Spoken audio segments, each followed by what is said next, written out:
Friends, ఇప్పుడే అందిన వార్త. మంత్రి పొంగులేటి శ్రీనివాస్ రెడ్డి మరో వివాదంలో చిక్కారంటూ ఒక లేటెస్ట్ అప్డేట్ అయితే అందించారండి.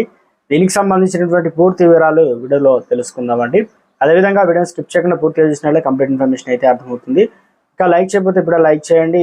చూస్తున్నారు కానీ లైక్ చేయడం మర్చిపోతుంది. దయచేసి లైక్ చేయండి, మరింత మందికి రీచ్ అవుతుంది సమాచారం. సబ్స్క్రైబ్ చేసుకొని మర్చిపోతున్నారు. ఇంకా సబ్స్క్రైబ్ అయిపోతే వెంటనే సబ్స్క్రైబ్ చేసుకోండి. మిత్రులందరికీ వీడియోని షేర్ చేయండి. ఇంకా లేట్ చేయకుండా వివరాలకి అయితే వెళ్ళిపోదామండి. తీగలాగే కొద్దీ డొంక కదులుతుంది. ఇక మంత్రి పొంగులేటి శ్రీనివాస్ రెడ్డి ఏపీ ప్రభుత్వాన్ని మోసం చేసినట్టు తెలుస్తుంది. ఉమ్మడి నెల్లూరు జిల్లాలో ఆర్డీఎస్ఎస్ కాంట్రాక్ట్ లో భాగంగా ఆయన ఫేక్ బ్యాంక్ అకౌంట్ ఏదైతే గ్యారంటీలను సమర్పించినట్లు ఆరోపణలు వస్తున్నాయి. అదే 2023లో దీనికి సంబంధించి పొంగులేటి చెందిన రాఘవ కన్స్ట్రక్షన్ ఏపీ ప్రభుత్వంలో ఒప్పందం చేసుకుంది. అయితే గతంలో యూరో ఎగ్జిట్ బ్యాంక్ ద్వారా గ్యారంటీ గడువు ముగిసిందని రాఘవ కన్స్ట్రక్షన్ ఎస్పీడీసీఎల్ అయితే లేఖ రాసిందనమాట. సో దీంతో మరోసారి ఏదైనా జాతీయ బ్యాంక్ ద్వారా గ్యారంటీ ఇవ్వాలని ఎస్పీడీసీఎల్ కోరింది. అయితే ఇప్పటికే యూరో ఎగ్జిట్ బ్యాంక్ పై అనేక ఆరోపణలు వస్తున్నాయి. దేశంలో సంబంధం లేని బ్యాంకులతో పొంగులేటి చెందిన సంస్థ గ్యారంటీ ఇవ్వడం విమర్శలు వస్తున్నాయి.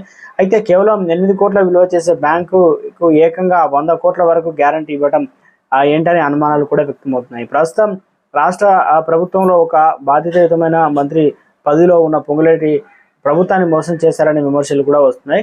అంతేకాదు యూరో ఎగ్జిట్ బ్యాంక్ ద్వారా మంత్రి పొంగులేటితో పాటు మెగా కంపెనీకి చెందినటువంటి కంపెనీలు కూడా గ్యారెంటీ తీసుకున్నాయని ఇప్పటికే ఆర్టీవీ బయట పెట్టింది అనమాట. ఇప్పుడు ఎస్పీడీసీఎల్లో లేఖతో మరోసారి వెలుగులోకి వచ్చింది పొంగులేటి ఫేక్ గ్యారంటీ అంశం.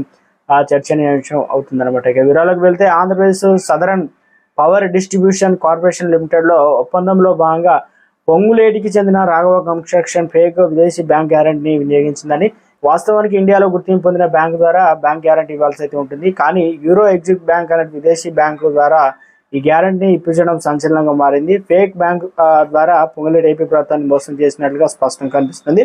ఇండియాలో చేపట్టిన అనేక ప్రాజెక్టుల కోసం ఫేక్ బ్యాంక్ గ్యారంటీలను అయితే యూరో ఎగ్జిట్ బ్యాంక్ అయితే సమర్పించింది అనమాట.